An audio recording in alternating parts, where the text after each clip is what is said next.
de Diego Costa. Tenho que gravar só este gol, porque eu tenho um canal. Como ficou o Unai Emery, que é dos treinadores mais expressivos da Liga Espanhola. Aqui, Diego Costa, muito bem, um pontapé meio acrobático de Diego Costa para um remate indefensável. 1-0, é o primeiro golo do Atlético de Madrid. Tenho que salvar mais uns.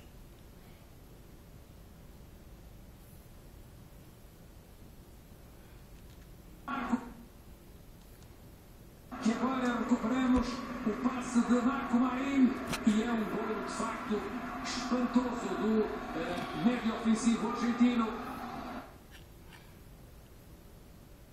Vou usar mais dois.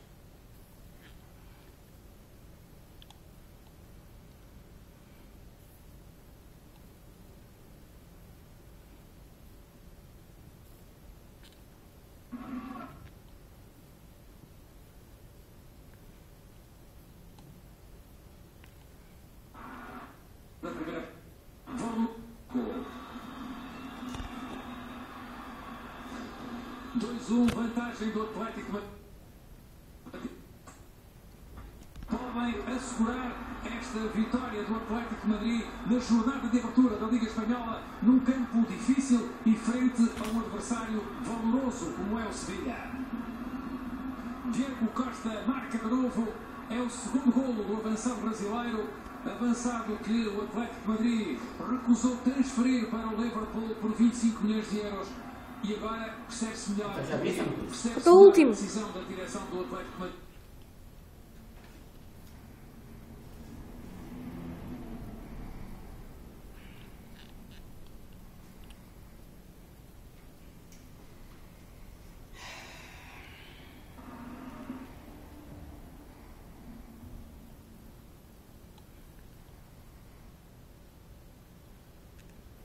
E não é pelo facto de ter a alcunha de cebola que os seus adversários podem chorar depois deste gol. É exatamente porque após o golo de Cristiano Rodrigues acabou, finito.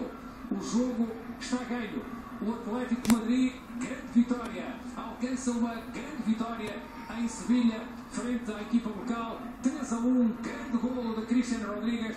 É uma jogada magistral do internacional uruguaio, ex-jogador do Benfica, ex-jogador do Porto e também do Paris Saint-Germain. Uma carreira muito interessante de Cristiano Rodrigues.